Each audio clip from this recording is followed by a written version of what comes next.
But I'll second. All right, everybody, it's actually already 5:15. Time flies when you're getting ready for the BZA. So we are going to go ahead and get started. This is the December 16th, 2025 meeting of the City of Charleston Board of Zoning Appeals. Zoning present here today. We have Robin Richards, Chappie McKay, Allison Grass, Howell Morrison, Bill Goodwin Jr., and me, your chair, Jeff Tibbles. Present from the planning staff, we have Matthew Slagle, Chris Swaha, and Robert Summerfield. These proceedings are being recorded, and we ask that those who speak please identify yourself for the record.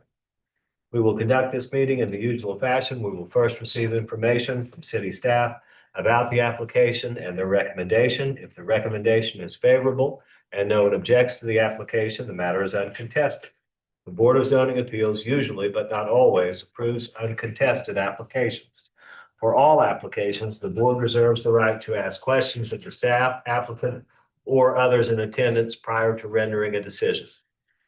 If, however, the city recommends against the application, or if there is opposition to the application, we treat the matter as contested and hear from the applicant and anyone else who is in favor of the application. Next, we hear from anyone opposed, followed by a short rebuttal from the applicant. We then close the public hearing portion of the meeting for that particular application and open discussion for the Board of Zoning Appeals members only. We will then approve with conditions, or deny the application. We then close, the Board of Zoning Appeals zoning has the authority to do three things. Number one, hear appeals to decisions of the zoning administrator. Number two, grant special exceptions, fact-finding function of the board. And number three, grant variances to the zoning ordinance if the application meets the hardship test outlined in section 54-924 of the ordinance. The board may deliberate and make a final decision on a matter by a majority vote of members present at the hearing and qualified to vote, provided that not less than a quorum is present and qualified. However, an affirmative vote of 2/3 of the board members present and voting shall be required before a use variance may be granted. For a variance to be granted, the Board of Zoning Appeals must make the following findings. A, that there are extraordinary and exceptional conditions pertaining to the particular piece of property. B, these conditions do not generally apply to other property in the vicinity. C, because of these conditions, the application of the ordinance to the particular piece of property would effectively prohibit or unreasonably restrict the utilization of the property. And D, the authorization of a variance will not be of substantial detriment to adjacent property or to the public good, and the character of the district shall not be harmed by the granting of the variance. I'm required by our city's ordinance to ask you to swear to tell the truth if you do intend to speak. So if you intend to speak, please raise your right hand. If you swear to tell the truth, the whole truth, and nothing but the truth, you'll signify by saying, I do. Do. All right, we do have a number of deferrals on this evening's agenda. Just to give you an update, Mr. Summerfield, you want to help me and make sure that I'm getting all of them. I see B7, 216 and 218 King Street is deferred. B8, 137 and 141 Spring Street is deferred. Number B10, 4 Henrietta Street is withdrawn. Number B14, 57 Ash Street is withdrawn. Number 15, 211 Rutledge Avenue is also deferred. Yes, sir. And so if that's all of them, Robert, did I miss anything? No, those are all our deferrals and withdrawals for this evening. All right, so if you're here on one of those items, we're not going to be handling those this evening. All right. Before we dive into the agenda, I think Mr. Summerfield has an announcement. Yeah, so Mr. Chairman, members of the board, so one of the things that we've been working on for a while is to start preparing physical staff reports in preparation for these meetings. both to provide the board with background information as they're preparing to deliberate here this evening. So in addition to the applicant information that you get in the image overview, you would also have some staff analysis and some additional just background information on the property that you'd be able to review. But moreover, for the general public and the applicant, so that they know ahead of the meeting, what is the staff recommendation? What is the staff analysis of the proposed request? And that in that way, applicants can be better prepared to respond to any concerns that are raised by staff in the staff report. And the public knows ahead of time what the position of staff is relative to the proposed request.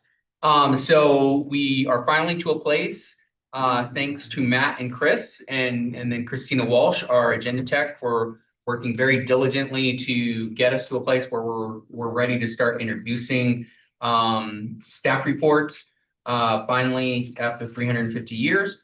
And I think we may be the last municipality in the state that has them, but we are going to have staff reports going forward.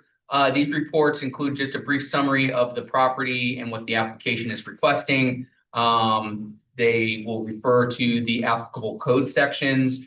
They will include whatever the requirements are, whether it's a special exception or variance or both, and then the applicant's responses to those questions. It will include, as I mentioned, a staff analysis and a recommendation. And then, and this is important for the public, it'll have a staff planner contact information piece so that if they do have questions after they've reviewed the staff report, they will know who to contact to get that information. Our intent is to get these out sooner than this date, but the commitment we've made internally is that we will publish the staff reports on the agenda website by the Friday before the scheduled meeting, so that they're at least available, the weekend and then the Monday before. Staff reports and recommendations, though, are subject to change between the issuance of the staff report and the presentation at the meeting. One big piece of this is because we allow public comment to be submitted all the way up till the noon the day before the meeting. By publishing the staff report before we've received that, there's been any number of times where public comment has given us some piece of information that we didn't have previously that resulted in us needing to maybe rethink a position, provide some additional clarity on an issue. And so we want to make sure that it's clear that while we will be issuing these, the staff recommendation and even the conclusions of the staff report are technically still in draft until they're presented to this board at the time of the meeting. And so I just wanted to bring you up to speed. I am labeling this still as a work in progress. We still are working on, again, we're trying to make these very concise if we can. So we're still working on exactly what would be in the staff report versus what's in the image overview, which versus what's in the public comment packet. And this gets a little more streamlined when our new agenda management software comes online. But the clerk's office, unfortunately, is still working through that process. So we're going to get the staff report started now. Thank you, Mr. Chairman, for those few minutes. I just wanted to brief everybody. You should all have a physical copy of the staff report packet for tonight's meeting. Going forward, the staff report packet will just be published online so that it's there. We may actually have a physical copy just in case there's references to it during the meeting. But that, again, that's something we're trying to figure out because we also want to be mindful of not printing a bunch of extra paper if we don't. So, Mr. Summerfield. Yes, sir. If you put not totally finished staff report online on Friday as you go, then you may have comments coming in or revisions or edits. So there'll be a final one on the day of the meeting. Correct. This presentation is the final staff report. Will you always be given this board a printed copy of the final? That's what I think we're going to do, just so that you have it also in case a member of the public or the applicant wants to refer to something in the staff report, you would actually have that available to reference when you're deliberating as well. Thanks. Yes, and we will publish, if there is any changes to the staff report, we will publish that after the meeting as an updated version as a part of the posts meeting results, so that that information is also a part of the record. Thanks. Thank you, Robert. I'm sure I speak for everybody when I say that that's a great benefit to the public and to the board. So we appreciate your efforts and the staff's efforts in that regard. Thank you, guys. All of your help and all of your work. All right, the first item on this evening's agenda, A, review of minutes and deferred applications from previously advertised BZA-Z agendas. Number 1, review minutes of the December 2, 2025 meeting. Board members, you've had draft meeting minutes passed around in your packet of materials for this meeting, and we do have a quorum. Do I have a motion to approve? Make a motion. All right, Mr. McKay moves to approve. Is there a second? Second. Mr. Morris seconds the motion. All in favor, please say aye. Aye. Any opposed? None are opposed. Mr. Goodwin abstains as he was not present at the meeting. The next item on the agenda. B, new applications. Number 1, 1477 Teresa Drive, James Island, Council District 11, TMS number 424-10-00-040, zoned SR1.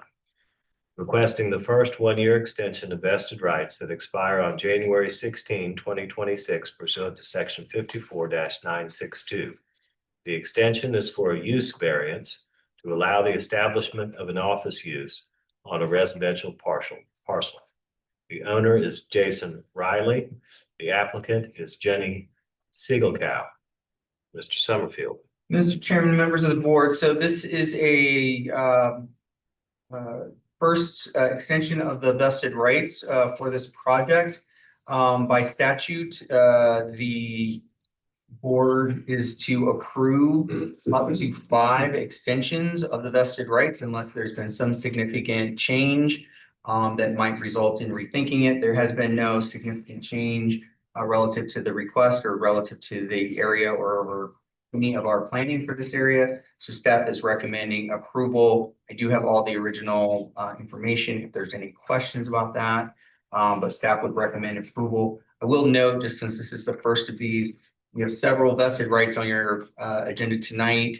With the expiration of the legislature's continuing resolution that gave a pretty expansive extension to an automatic extension essentially to everyone as a result of the pandemic and what that did to so many different systems. That extension is over as of December 31st, 2025. So we will have a number of applications, additional extensions between your first meeting in January, as well as likely your first and second meeting in February, as those applications must be submitted by the end of the year in order to get those extensions, but the item doesn't necessarily have to have been heard by the end of the year as long as applications are submitted. So just for the record and for the university here, wanted to make sure that everybody knew what was going to be going on with that, because you'll see a bunch of these between now and then. Okay, thank you, Robert. Do I have a motion? Move approval. Mr. Morrison moves to approve. Ms. Grass seconds the motion. All in favor, please say aye. Aye. Any opposed? None are opposed. And the extension, plus 1-year extension of vested rights for 1477 Teresa Drive is approved. The next item on the agenda, B2, 431 Meeting Street, Cannonboro, Elliottboro, Council District 4, TMS number 459-09-01-049, Zone GB. Requesting the first 1-year extension of vested rights that expire on December 31, 2025 pursuant to section 54-962. The extension is for a special exception, allowing the property to be used as an accommodations use. The owner is OMS Charleston LLC. The applicant is Capers G. Barr III. Mr. Summerfield. Mr. Chairman, members of the board, again, this is a first 1-year extension of vested rights per statute. They are entitled to 5 of these post the initial approval. And so this would be the first one for the accommodation use on this property. There's been no significant change in the request or in any of our planning for the area. and staff is recommending approval. I do have all the original information here, should there be any questions about the project. Thank you. All right, thank you, Robert. Do I have a motion? Motion. All right, Mr. Goodwin moves to approve. Is there a second? Mr. McKay seconds the motion. All in favor, please say aye. Aye. Any opposed? None are opposed. The motion passes. And the first year extension of vested rights for 431 Meeting Street is granted. Thank you. Next item on our agenda, B3, 571 Savannah Highway, Old Windermere, Council District 11. PMS number 421-06-00-129, zoned SR2, requesting the first one-year extension of vested rights that expire on December 31, 2025 pursuant to section 54-962.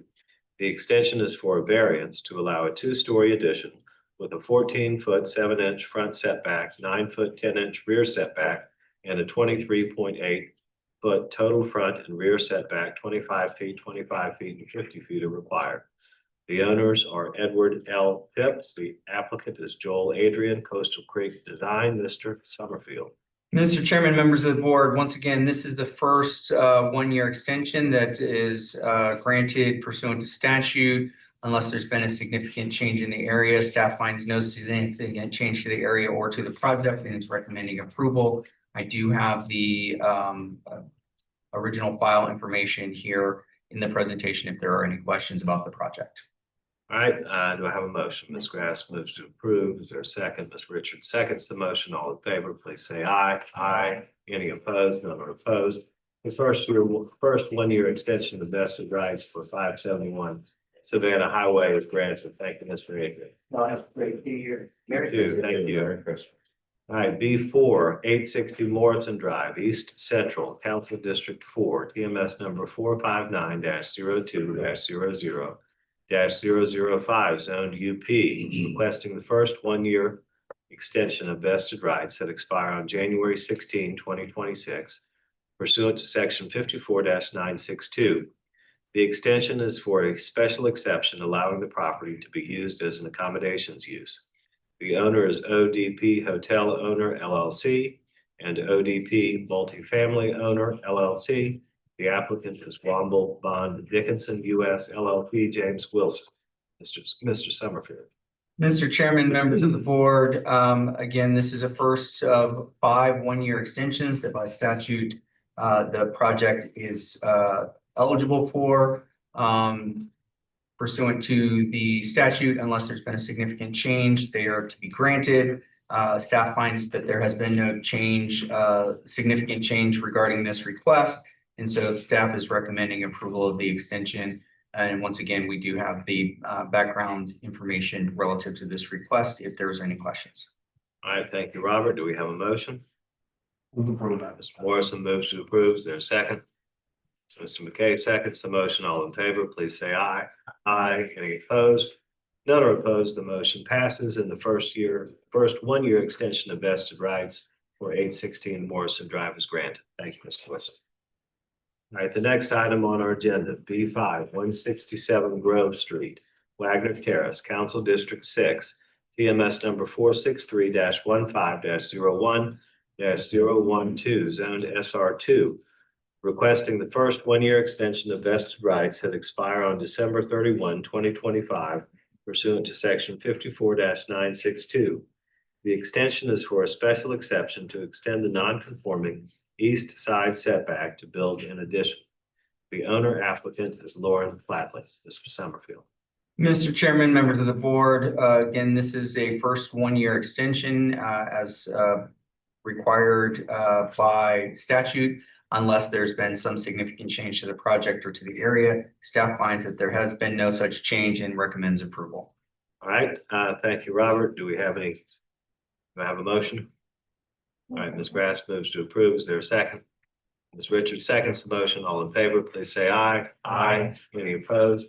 None are opposed. The first one-year extension of vested rights for 167 Grove Street is granted.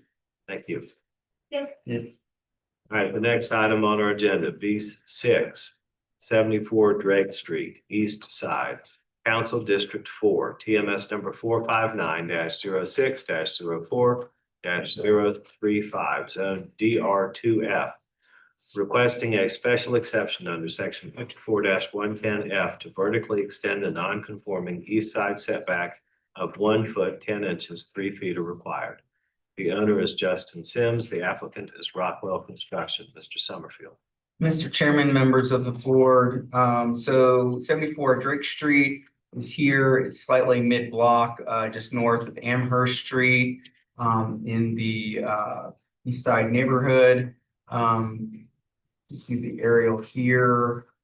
Another view of the aerial, specifically, you can see sort of the backyard, which is where this extension would be occurring. I want to note that there have been some adjustments made to the plans since originally submitted, bless you, that will nominally reduce this request somewhat. And so I want to read those changes into the record. Per the latest set of plans that will be updated to this file post this meeting, because we didn't get them until I think this afternoon. There's a one-story element to the rear addition that was originally intended to be a conditioned sunroom. That area will now be just an enclosed screen porch, or just a screen porch. And then the overall length of that addition has been reduced. Originally, it was 34 feet 10 inches, and it's now been reduced down to 31 feet 5 inches. Again, that doesn't change the special exception request in that they're still requesting the vertical extension of the non-conforming east setback, but it is reducing the overall proposed request marginally. So wanted to just make sure that that was in the record. You can see here the existing site plan. I'm sorry, this is the existing. It always messes me up when the wait. This is one where there's existing on one side and then proposed, and then it switches. I think the site plan. Okay, yeah. So this is the existing. You can see where they have the existing stairway here off of the back. Under the modification, they would be moving that stairway here. Again, this is the special exception. All of these improvements are within allowable area, both lot area and setbacks. But in order to make this extension, they do need to extend down this east side property line in alignment with the existing encroachment. Some photos that they provided to just show you where the existing elements of the home are. You can see here the proposed floor plan. See, they switch it up on me and put the proposed on this side with the existing on this side. I'm messing me up every time. Anyway, you can see the first floor plan. This would provide some additional space off of what will be a new bedroom in that area. And again, they've changed this up from being a enclosed sunroom that would be conditioned space to just be a screened-in porch.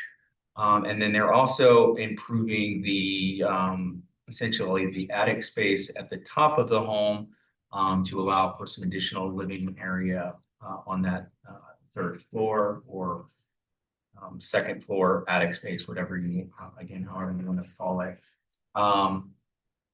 Additional living space on the second floor. So you can kind of see where the roof extension is here coming out, providing some additional living space. And then it's really this rear component that you can see. Actually, this elevation is the best. We're seeing the comparison of this is how it exists now. And then this would be the proposed elevation where they do bring the house out and then up over where it's currently situated.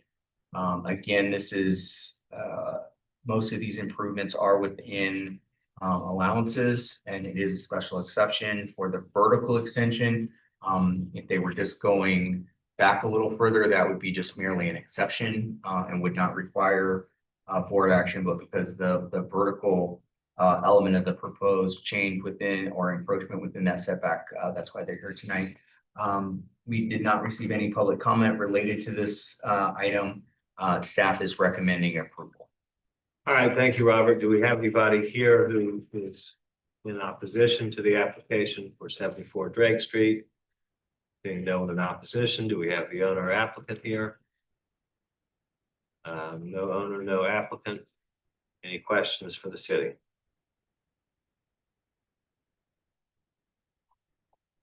All right, seeing no questions, do I have a motion? All right, Mr. Goodwin moves to approve. Mr. McKay, will you second? Mr. McKay seconds the motion. All in favor, please say aye. Aye. Any opposed? None are opposed. The motion passes unanimously, and the special exception for 74 Drake Street is granted. The next item on our agenda, B7, has been deferred. The next item on our agenda, B8, has been deferred. The next item on our agenda, B9, 2 Riverside Drive, Wagner Terrace, Council District 6, PMS number 463-07-02-059, zoned SR2, requesting a variance from section 54-301 to build an addition with a 4-foot 11-inch rear setback, 25 feet are required. The owner is Allison Brown. The applicant is David Richards. Mr. Summerfield. Mr. Chairman, for the record, wanted to just mention that Ms. Richards has recused on this one and stepped away due to conflict. All right, so this property, we've seen this property before. It's at the corner of Riverside and San Souci. Susie. Okay, San Souci. Because of the odd orientation of this, and the fact that it was, we determined the frontage based on where a property is addressed from, and not a more objective standard about, like, you know, which is the narrowest with the longest street or something like that. This property was built such that it just can't be in conformance with our front and rear setbacks.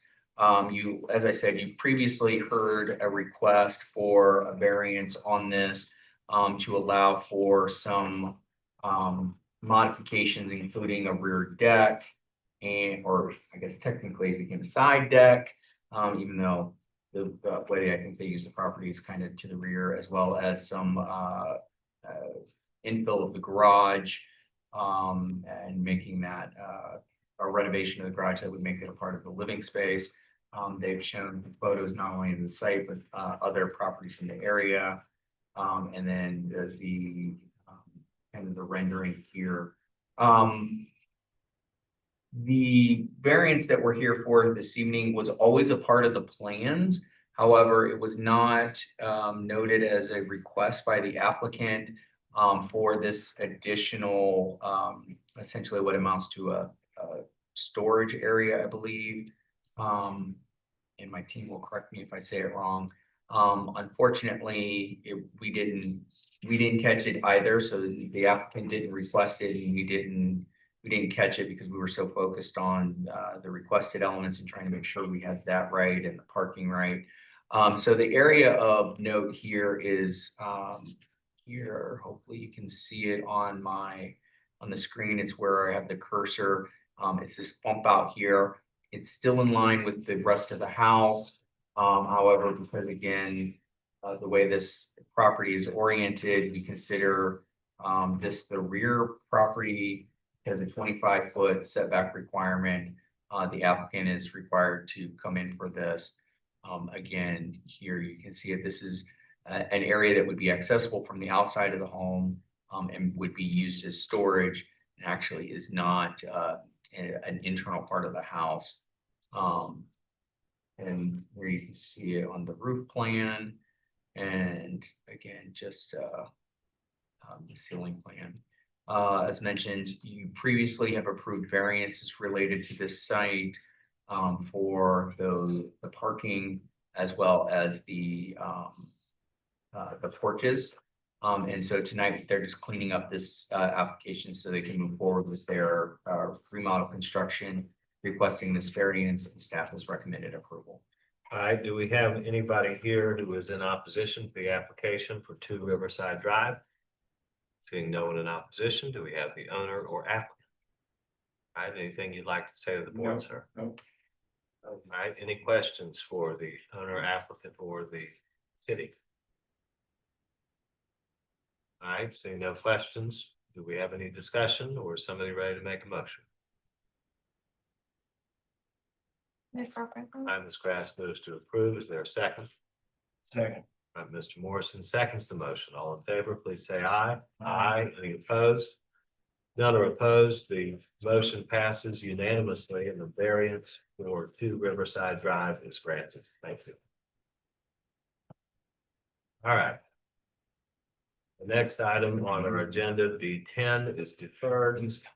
The next item on our agenda is B11, 6th Atlantic Street, Charlestown, Council District 8, TMS number 457-16-04-074, Zone SR4.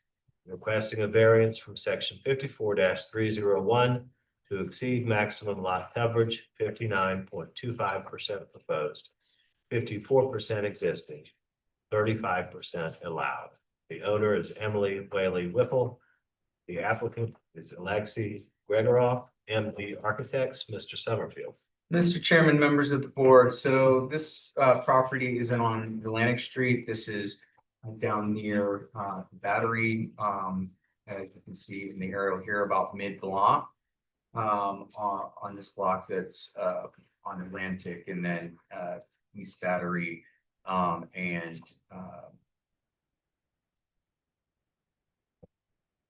another street that I'm blanking on and I can't, Church Street, I knew that. Here you can see the aerial of the property. Again, of potentially equal size with many of the other houses in the area and on the block. I will note that this lot is a block that does have some relatively small lots, has some very deep lots. So there is a mix of just lot types, and there's not necessarily a consistent lot area, lot coverage. There are, like I said, as you can see kind of here, are a number of lots that have an excessive amount of lot coverage, other lots that are easily meeting or even below the 35%. Again, this is one of our most historic areas. The zoning came way after the development in many cases for the lots in this block, although there are some more recent modifications. So, the existing home is at the above 50% lot coverage, whereas the zoning district itself only allows the 35%. That's important to note because again, it's already non-conforming as to lot coverage, but there are a number of homes on the in this area that are also non-conforming. It's not necessarily a unique situation to this particular lot. The applicant has provided a very brief narrative as to the variance request that didn't necessarily address the hardship test. It is a essentially a kitchen addition that would make the kitchen more accessible for the homeowner. It should be acknowledged that this addition is in the rear of the property. So again, the potential impact on neighboring properties is pretty limited. In fact, it's actually, again, following essentially the same setbacks, but it will infill. If you look on this drawing, it will infill essentially a portion of the rear garden or yard area, and not impact really any of the property lines. You can see here the different floor plans with where the addition would be. The most telling portion of this is the most telling element, if you would, of showing the impact on the proposed addition. You can see where the current kind of rear elevation for the home is here, and then that extends here into this portion of the yard, and kind of covers up or fills in that space there. So that's really the impact of the proposed change.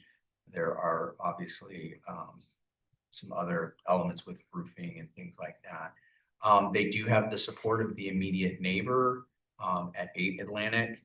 However, all of that said, the zoning district has been applied. It's already non-conforming. This would further exacerbate that non-conformity. The request is to add additional kitchen space. The narrative did not provide a compelling hardship relative to the hardship test. And so staff's recommendation is denial. As mentioned in your public comment packet, though, they do have a letter of support from the immediate neighbor, and there were no letters of objection or any concerns that were received by staff from any members of the community relative to this request. All right, thank you, Robert. Do we have anybody here this evening who wishes to oppose the application for 6 Atlantic Street? Seeing no one in opposition, are you in opposition? No. All right, seeing no one in opposition, do we have the owner or the applicant? Yeah. Okay. Anything you'd like to say to the board?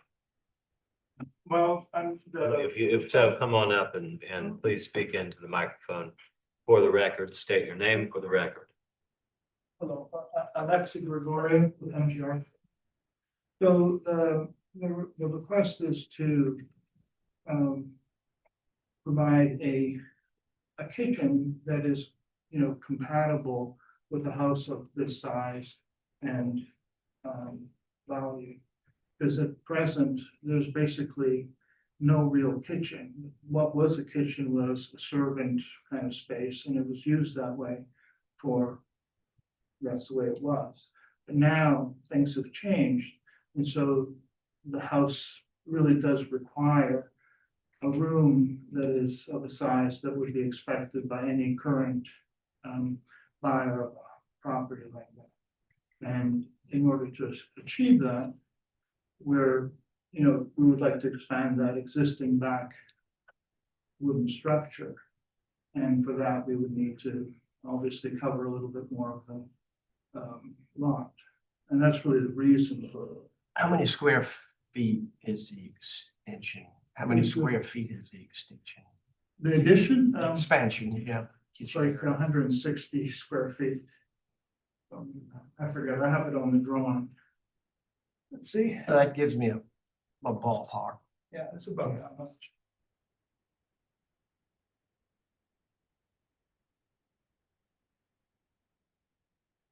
Unfortunately, at this level, the zoom in, it gets too fuzzy. I can't see what it says. They still have to go to BAR after this, correct? I want to say yes, because my gut reaction is yes. However, I will say this is completely behind the house. And so I'm not sure if any parts of this are seen from the right of way. And that's typically one of the deciders on whether or not there's actually BAR purview, is whether or not it can be seen from the right of way. Have you met with BAR staff? I have a long time ago, and because I submitted to them, I think the sheet that shows the photographs, and we talked about that. So you can see, I would say almost like on a theoretical level, when you're standing at Zigzag Alley at the door, kind of the front entrance of the house, that's at the very back. There's nothing to see directly. The photographs, you can look at them, and that's what you see. It's like in the shadow, there's a little bit of wall. That if you don't know it's a wall, you might not know that it's there. But if you look for it, you can see it. I mean, it's not, but you can't see it from the front at all. and for most of Zigzag Valley. So there's that one spot where you can see. And then one part of it that you can see doesn't change. It only gets improved, and that's the east elevation, because it's existing, and what we're proposing is it's just gonna be renovated, and it's gonna stay the same size, same materials and all that, so it's just gonna look better than it is now, which is a little bit fallen down. Sir, is there any other place that you could put the kitchen in the existing footprint? Is there any other location in the existing footprint where you could put a larger kitchen? Or is this the only alternative? No, this is the only place, because we'd be taking another, the house right now is being restored to sort of its original condition. A lot of work is being put into bringing it, and I think that the work that's being done is actually quite beautiful, and if you look at the house, it's a very severe, but I would say classical, a Charleston house with a stair and two rooms on either side, sitting room, a dining room, a bedroom, that kind of thing. It's the only thing about it being so pure is that it doesn't have the support spaces that modern buildings that we build today have and we expect. So even as it's being restored, it's going to be short of, I think, closets, but kitchen space is really key to making it into a house that will function effectively for a modern family. All right, any other questions for the architect? Well, is the hardship that there isn't an adequate kitchen space now? Is that what you're saying your hardship is? Well, it is a problem, Mhm. and so it is a hardship. In fact, like I think I list the kitchen right now is in that little space. And that's the kitchen, in the back area. I'm only speculating that because now it's, there's a sink back there and it's kind of disused, but it was probably the overflow for the kitchen and people who help cook. So what was in the little wooden structure? What was that used for? It over time, first of all, I think it's, it doesn't have, it looks like, because it was taken apart a little bit to look at the structure, that it was built not all at once, kind of, or it got rebuilt and reconfigured, but for a time it served as an overflow or support space to the main little kitchen area. So there's a sink back there, there's storage spaces and all that. And right now it's just kind of it's abandoned. That's because the house was abandoned too, so. Any other questions for this gentleman while he's here? Maybe quickly, you know what kind of flood zone, what flood zone it's in? Yeah, It is in a flood zone. it's AE 16 or something like that. So it's pretty high ground, but.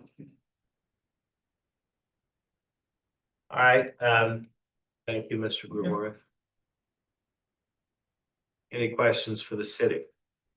If this were granted, but my question about the flood zone is, will it be compliant or non-compliant when they try to do the addition? If they do the addition, if they have to elevate it, is that a second variance? But it's actually inside the property, so we're doing a variance because of coverage, not because of height or. Correct. There's not going to be a height issue, even if they had to elevate, because Because it's interior to the it's property. interior to the property the way it is. So it's not extending any vertical non-conformity. This is completely, so this is a lot coverage issue. Per the notes, it's in AE 11. Additionally, because this is an addition and not a separate accessory structure, and I don't know, the square footage of the increase may not be what they consider substantial enough, that I don't know that they have to elevate to the AE11 height because the rest of the structure is not at the AE11 height. We don't have to or- worry about it because. So we it's don't have to really worry just lot about coverage. Yeah. Okay. Will you please explain staff's recommendation again about the kitchen? Yeah, so our recommendation was for denial, given that there was not sufficient information in our view, looking at the narrative that was provided to demonstrate that this was a hardship, as this lot is already non-conforming as to lot coverage. This would further exacerbate that issue. It's not like, again, they're not saying that they need a kitchen. They're saying they need a bigger kitchen. So again, the hardship isn't that the house is missing a kitchen and so they need additional space to include a kitchen. It's that, you know, based on what limited narrative there was just that we want to have a bigger kitchen that's grander to meet with the grandeur nature of the Well, house. not to be flip about a hardship test, but a nice house with a galley kitchen or a tight kitchen is not a nice house. To me, that could constitute a hardship of itself, saying nothing else. And of course, the lot coverage is something that predates the zoning anyway. Yeah. The neighbors don't mind. You're not even sure you can see it from the street. It's a relatively limited expansion. It's 160 feet thereabouts. It is a historic home in a historic neighborhood that the owners apparently, according to the architect, trying to improve all around. And unless this variance is granted as a variance, they're not going to be able to improve the kitchen. And then is going to be an exacerbated problem in the renovated house. It seems to me, I don't see harm to anyone with this request, even though I understand completely staff's recommendation that it seems like a thin variance case. It's a special property, and to me, it deserves a variance. That sounds like a motion. Thank you, Let me Mr. Morris. ask. Yeah. I'd like to ask though about so all the historic homes are different and unique.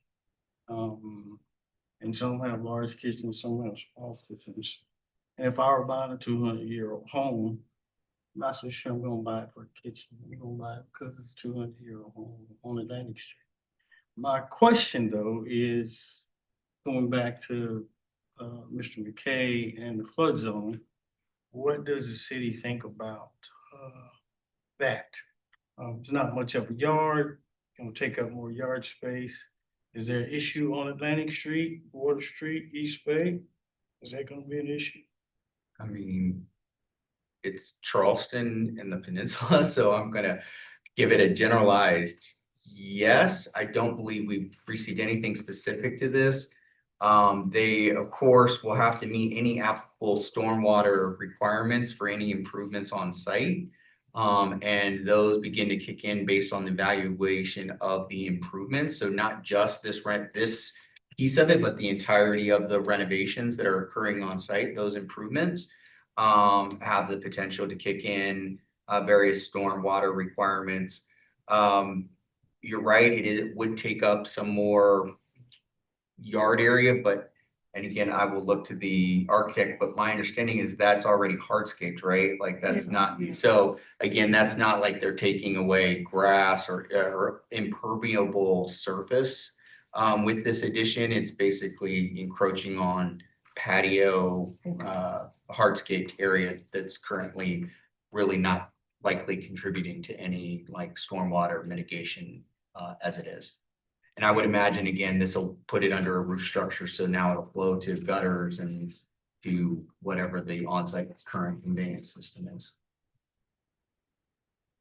And just to put a fine point on it, Mr. Morrison, I think that nobody could argue that the lack of an expanded kitchen would effectively prohibit the use, but to your point, may unreasonably restrict.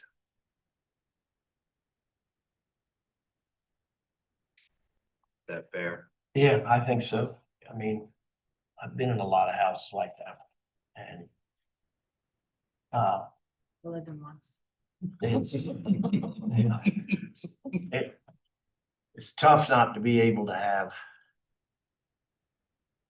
when all your appliances are jammed right there next to each other. You turn around and they're more on the other side, and you're trying to have two people in the kitchen helping out. And you literally are underfoot with two people, some kitchens like that. All right, so with that said, any further discussion? Would you like to make a motion? I move approval. All right, do we have a second?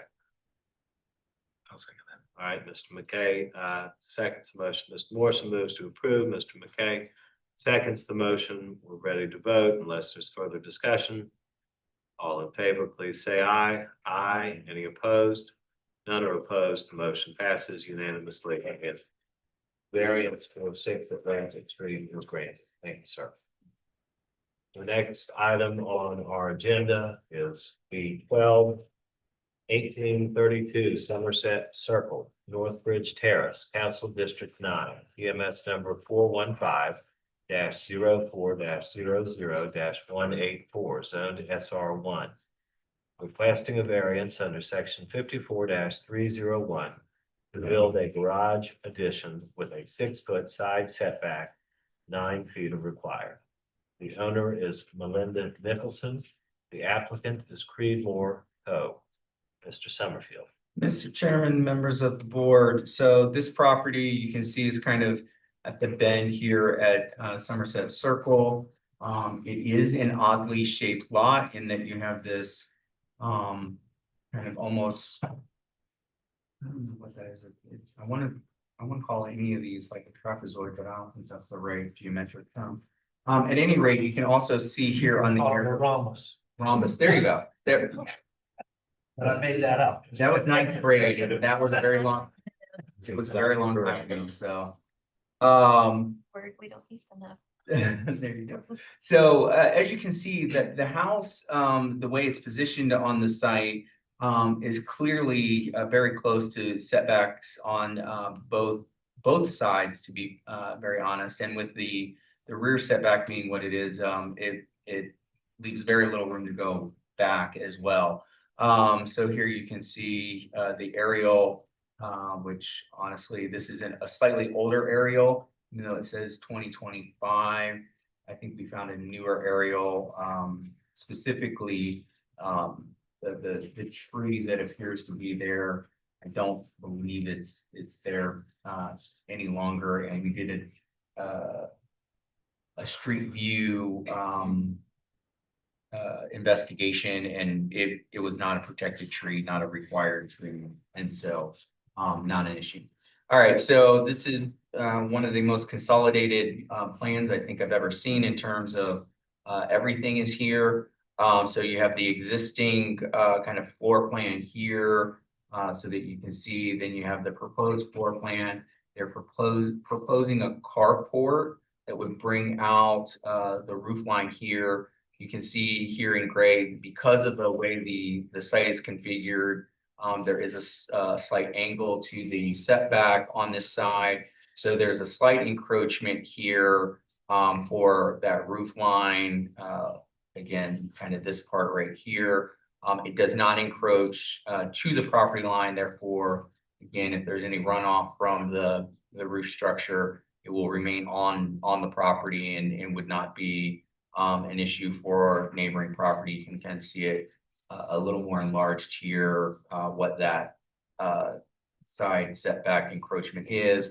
And then the other element of, again, not necessarily a part of the request, but just as a part of the work that they're doing to improve the internal circulation, is they are putting a kitchen in the space back here that currently doesn't exist on the current site plan. And so they would be proposing this elevation here. Again, this is really about the encroachment of this roof line here because again of the way the setbacks go. With that, we do think that there's a hardship based on the way the lot is configured. It's a different shape than other lots in the area. And the proposed impact is again relatively minimal. And there's sufficient room to address runoff from the new roof structure. For all those reasons, staff is recommending approval of this request. All right, thank you, Robert. Does anybody wish to speak against the application for 1832 Somerset Circle? Being no one in opposition, do we have the owner or applicant? Okay, hi. Anything you'd like to say to the board? Okay, thank you. Any questions for the owner or city? Is there a motion? Move for approval. Mr. Bass moves to approve. Is there a second? Mr. Goodwin seconds the motion. All in favor, please say aye. Aye. Any opposed? None are opposed. The motion passes unanimously and the variance for 1832 Somerset Circle is approved. Thank you. All right, the next item on our agenda, B13, 1684 Brownswood Road, Johns Island, Council District 3. TMS number 280-00-00-152, zoned SR1, requesting a variance from section 54-415A to allow the construction of a second sign on a street frontage without a driveway access. The owner is Our Lady of Mercy Community Outreach.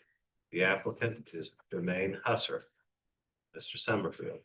Mr. Chairman, members of the board, so you can see the subject property is here at the corner of Main Road and Brownswood Road. You can see it's an extremely large property. The church takes up a relatively small portion of that property, although there's some additional site work with the parking and I believe there's a play facility for childcare. And some other things that they do have because this is it's a full facility. It's not just a house of worship. They do provide a number of services to their congregation as well as the community, i.e. the community outreach designation on the ownership. So the proposal is to add a second sign here at the corner of, you can see kind of highlighted here, at the corner of Main and Brownwood. Presently, there is a sign at this area. It is a 2-pole or 2-post sign. It's wood. Because of its positioning, it can be very difficult to see. Particularly with the vegetation that's in the area. So what they're proposing is more of a monument sign. I'm trying to remember a conversation I've had with members of the church from a few months ago. I believe it's a donated sign. Is that right? We donor paid. Donor paid for it, yeah. So again, this is funded by donations. It would be a more substantial sign than what is currently there to help folks in figuring out that this is the church property because again, it is heavily wooded along the perimeter. We like that. We would like to keep that. And so it does make it more difficult to access. The applicant, and this is SR1, so it is residential. It's used for a house of worship, which is completely legitimate use of the property, but we do have more stringent sign standards and requirements, thus the variance. There are letters of support. All of that said, staff is fully supportive. The city is fully supportive of the mission. But for just the regular reasons we can't recommend for a variance because we couldn't, there's nothing really overly unique about the property. There's no typography issues with the property. Not having the sign will not prevent the continued use of the property in the way it is currently used, including enhancements to some of their programming that I've spoken with the church about pursuing. So for those reasons, staff is recommending denial. Be clear, we are not in objection to what they're doing. Thank you. All right, thank you, Robert. Do we have anybody here who is opposed to the application for 1684 Brownswood Drive? Seeing no one in opposition, the owner or the applicant, you're a representative of the church, I assume. So is there anything you'd like to say to the board about this? Just quickly to reiterate, the reason we're asking for this because we are a nonprofit organization serving. Please, and I'm sorry to interrupt. Please state your name. Oh, I'm sorry, it's John Palmer. Thank I'm with Our Lady of Mercy Community Outreach. Thank So the reason we're asking for this is because it is difficult for our neighbors who are our clients as well as potential volunteers and donors to locate us. And we are an offset, but unfortunately when the building was built, we don't know if that was the same requirement or not.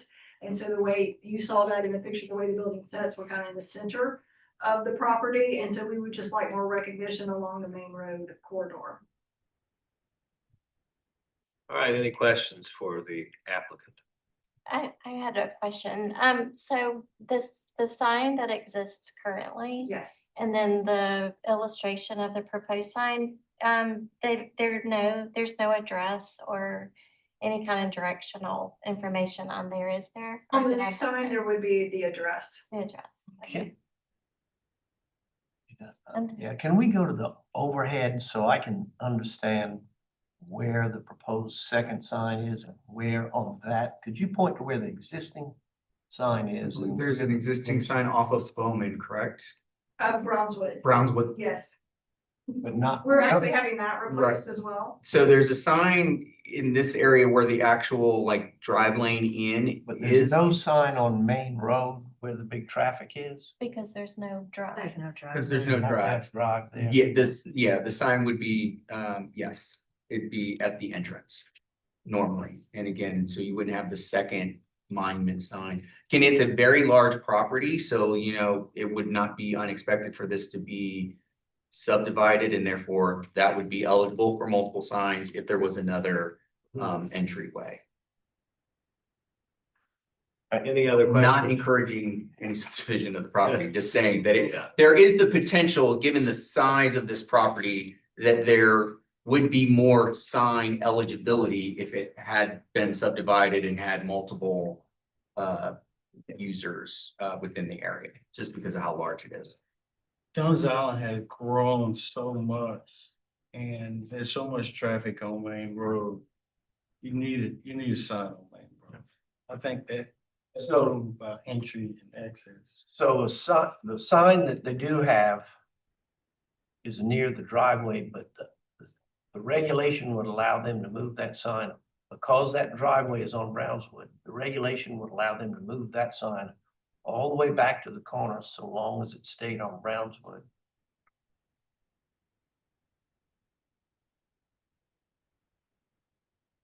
I mean, the regulation doesn't seem to require the sign be located in the driveway. It just says if there No, is a correct, driveway. yeah. So yes, I guess they could remove the current sign, make this sign be the only sign and move it more to the corner, yes. But I also think that again defeats kind of the intent and purpose, which is creating that recognition Try to get people to the that end. this is the site, because again, the distance from the intersection at Main Road to the entrance into the facility is a pretty good distance in and of itself. Because again, this is a large property. I think the idea is to What would create. be wrong with a sign like I just hypothetically proposed that said entrance 400 yards Nothing, with an arrow? I mean, except it's not what they're asking for. Could you Yeah, I tell- know. I'm just curious. Could you tell the board, please, what is your mission and purpose for the organization and why you need signage to enable people to find your facility? Absolutely. Our mission is really to work with our neighbors in both the Sea Islands and basically all of Charleston County to help break the cycle of poverty by giving people an additional opportunity to become self-sufficient. So we serve our neighbors with both clothing, food, medical services, career services, and some education services, and all of that is free based on their eligibility. And we do that in 2 locations. Our downtown location, although this is a separate conversation, also has a soup kitchen that we serve Monday through Friday. I kind of like Ally's idea that, it is a wayfinding sign. I think it's to your point too, and that, it doesn't show the address, but I would be comfortable making a motion for approval with the condition that the address be put on the sign for wayfinding purposes. All right, so we got a motion to approve with condition. The condition is that the address be included on the sign. Is there a second? Can I just put the slight caveat to subject to the approval of the fire marshal, because again, they may have an issue with having the address there in emergency services. Sometimes they get a little squirrely about putting the address too far away from the entrance. So they may go to the arrow thing and may say something there, but I just want to make sure that. I want to make sure I understand. I think this motion is to permit the sign on, as requested on Main Road. Yes, And so that would leave the entrance to the driveway on Brownswood, whatever it is, where it currently is. correct. But the condition is to require that this have the address for the outreach center. The fire marshal may have an issue with a sign at the corner of Main and Brownwood having a Brownwood address on it, even though this sign will face Main Street, right? Or Main Road. It'll be perpendicular basically to the 2 roads. Yeah, so just the fire marshal may have some additional considerations beyond just like having the address at the bottom of it or something, just to not confuse emergency Okay. response. Do you have a problem with allowing the fire marshal to approve the final design of the sign? No, absolutely. Okay, Can I ask one thing? yes. Mr. Bass Are has a we question. comfortable with the size of the sign, 7 feet high and 8 feet wide, or is that not something we should? It's within the, It is. yeah, Okay. first off, I believe because it's Main Road, DRB would be getting involved with the sign, but I do believe that it's within the realm. Again, given the fact that there's nothing else there, this creates that visibility again that I think that the house of worship is trying to get to. And going back to Mr. Person's comment is that if the sign were located on Brownswood Road at that intersection, both lanes of traffic would be able to see it going down Main Road, right? If it was at the end of Brownswood Road and so it wasn't exactly facing Main Road. If it were on the Yeah. corner, Is it, so you Is could the- see it from either side. isn't the proposal to put it on the main road side part, the main road part of the corner? It's actually set to really, so it would represent both Brownswood and Main Road to the way. A diagonal type thing? Yes, sir. Oh, I like that personally. So, yeah. On one of the slides, there's a picture of the current location of it, Mhm. how it floats on both roads at the lighted intersection.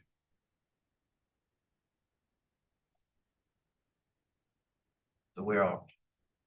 Well, we have a motion by Mr. McKay with a condition that the address be printed on the sign. Mr. Summerfield suggested an additional condition of fire marshal approval of final design. Mr. McKay, if you'd like to amend your motion to so conform to that condition, you don't have to, but you can.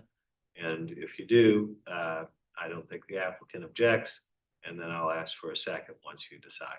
I'll accept that additional condition for approval by the fire. All right, so now we have a motion on the floor. The motion is for approval under the two conditions that number one, the address is printed on the sign. Number two, the fire marshal has final approval on the sign design, On the location of the address. the location of the address. Okay, even better. Or that the address being on it Yes. doesn't cause problems with. the Correct, that doesn't create some conflict for emergency response. Okay. Can I ask a quick question? Is that something that we would need to run by the fire marshal? Is that something that You would do when you come in for the sign permit. okay, Yeah, we just need them to sign off on the sign permit that they don't have any concerns about having the Brownswood address on a sign at the corner.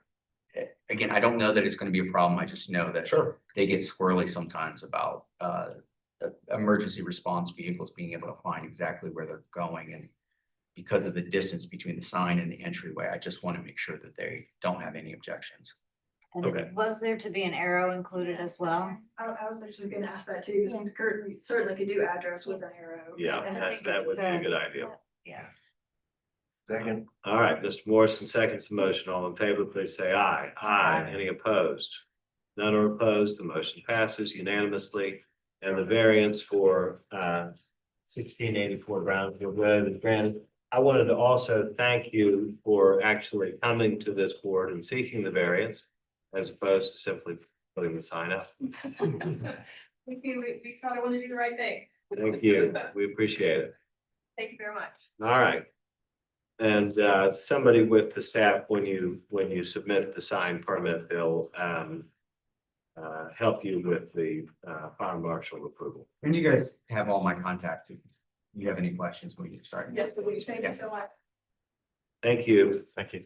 All right, the next item on our agenda, B14 57 Ash is withdrawn. The next item, B15 is deferred. The final item on the agenda, B16 2122 Trescott Avenue, Silver Hill, Magnolia, Council District 4.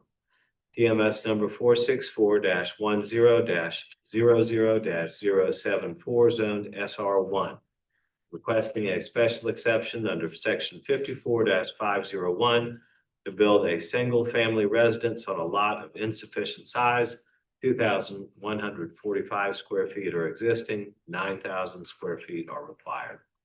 And variances from section 54-301 to establish a 2.5-foot front setback, a 3-foot rear setback, and a 5-foot east setback, 25 feet, 25 feet, and 9 feet are required. The owner is MDM Development. The applicant is Ford Smith. Mr. Summerfield. Mr. Chairman, members of the board, so you can see that this is a lot in this very small historic neighborhood off King Street Extension in the area of Magnolia. In fact, you can see the purple over here to view left. That PUD, that's the Magnolia PUD, the Magnolia Landing is under construction. They've been doing all that site clearance and what have you. So this is a relatively small residential neighborhood that's essentially surrounded by industrial or what has historically been industrial. Some of that is transitioning, obviously, again, as we see with the Magnolia Landing site. I do want to pay particular note to these lots. I was not here, none of us were here when the SR1 zoning was applied to this neighborhood. 9,000 square feet would never have been possible for these lots. I'm not sure. While I've read the Color of Law and some other texts, given the demographics of what this neighborhood was in the past, I hope and pray that we didn't zone it with such a extreme lot area requirement for any reason other than just the map said SR1. So at any rate, it's very clear from just an analysis of the site that the lot area requirements for this neighborhood as a whole could never be achieved for any infill or establishment in this area. You can also see from this zoning map that there are a number of lots that are likely eligible for new homes to be built potentially on them. And you can see from the aerial here that there has been newer homes placed in this area on different lots where there's been remodels and redevelopment and what have you. So here you can see the property is sort of mid-block within this area, this community. The applicant has proposed the following home from their template of homes is a very small, relatively small home to put on what amounts to an otherwise relatively small lot. There's not a lot of frills with this home. It is a 4-bedroom proposed home. It would, in order to meet, or in order for this home to be sited to meet parking and everything else, they, just because of the kind of square nature of the lot, again, the SR1 requirements, and not just for lot area, but also for the setback requirements, it just is not realistic for a house to be built, a single family detached home to be built on this lot as currently addressed with development standards. So because we believe that the proposed home is in keeping in terms of the size and nature of the home with the other homes in the area, the architecture is maybe a little different, but this is also not an area where we have consistent architecture necessarily. But in terms of the special exception and the requested variance related to the site, staff is recommending approval.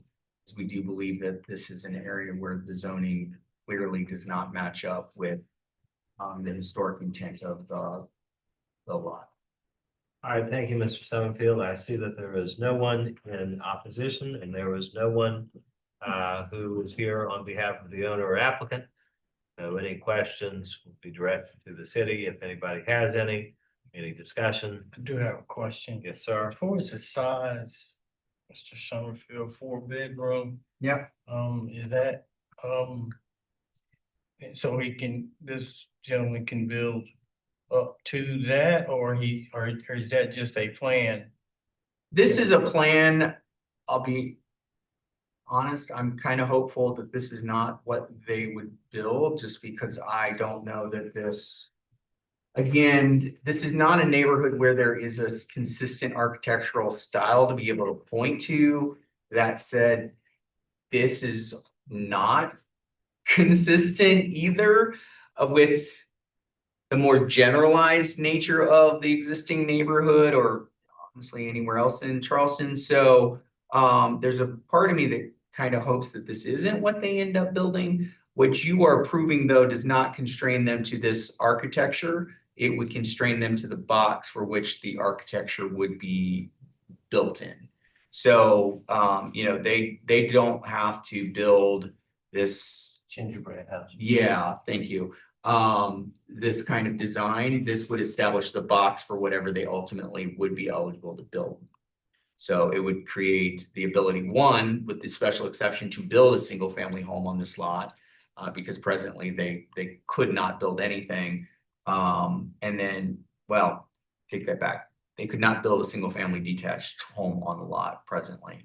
And then two, the setbacks will establish the box by which they can build that single family home.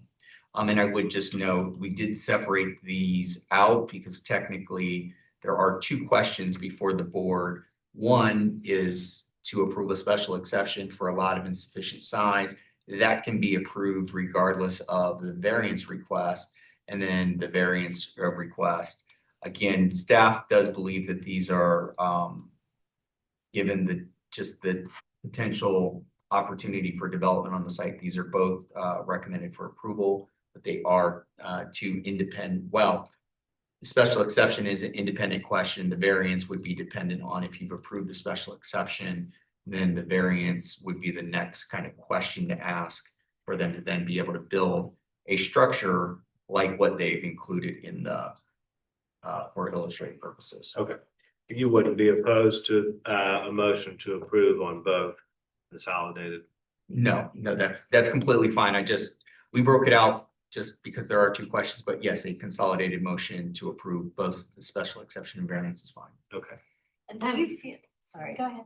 so in this area where there are several other vacant lots, clearly, do you feel that those setback requirements are appropriate for the size of the lots in that entire neighborhood? Yeah, so when you look at the other lots and you do kind of a comparative analysis, these setbacks are not inconsistent with what you see amongst the existing homes. So is that kind of how you came to that determination? Yeah, when we were just looking at it, so it's a weird one where technically the test says like what makes this lot different than all the others, but this is one where it's like this lot and the others in the request are kind of have a lot in similarity. So this one, if you were to try to actually, well, first off, I don't think the lot is wide enough or deep enough rather for you to do a 25-foot rear and a 25-foot front setback. No.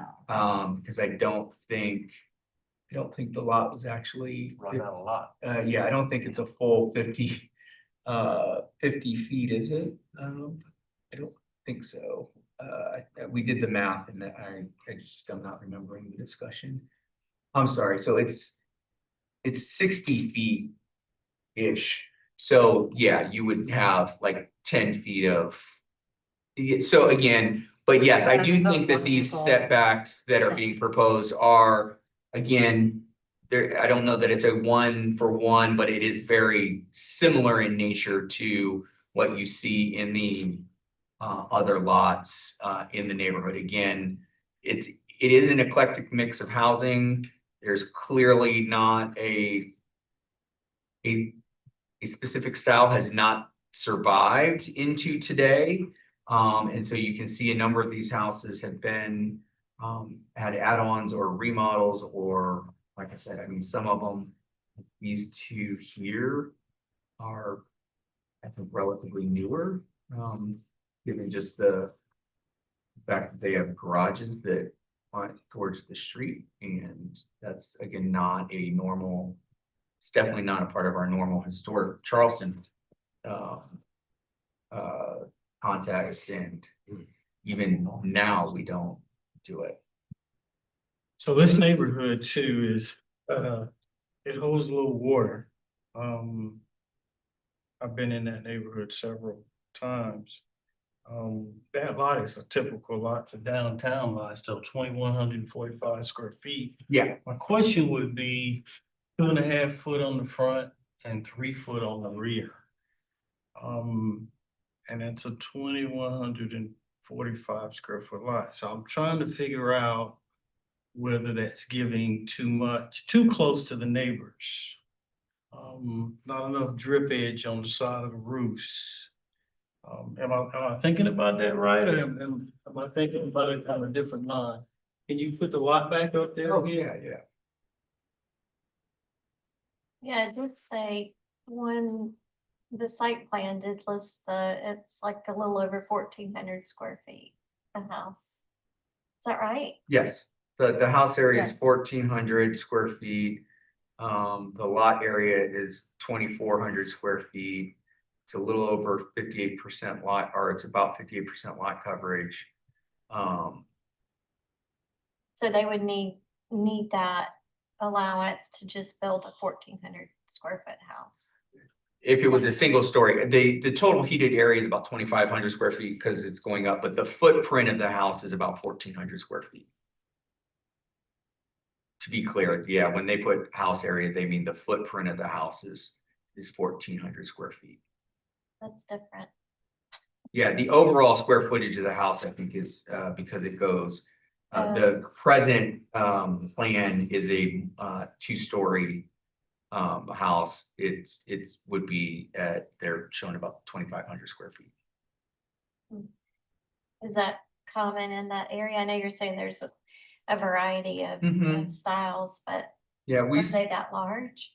again, it's not a neighborhood where you can make a universal statement or even a overly general statement, I don't think. And staff was out there, so if either of my staff members have some like from the site visit to post and what have you. But again, I think 2 stories is pretty common for the neighborhood.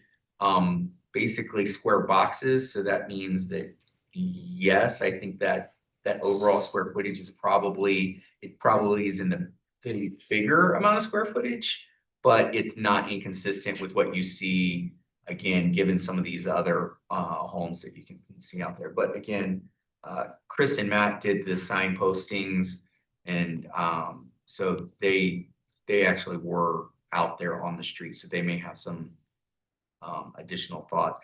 I do believe that there's sufficient area around it. I do believe that again, if you look at some of these other homes, They're built closer to the street. they are built very close to the Okay. street. They, you know, everybody's close to each other in this neighborhood just because the lots are small and the houses are not tiny. But it is an eclectic mix of housing. There's definitely not a single form, if you would, that you can point to. I mean, to be honest, this gabled form here looks like it's very similar to here, which looks like it's fairly similar to here. That's about the closest I have to like multiple roof plans that look very similar to each other.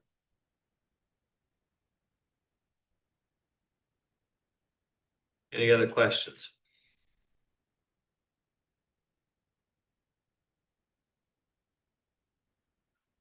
All right, do we have a motion? And if you have a motion, I guess you need to let us know whether you're moving to approve.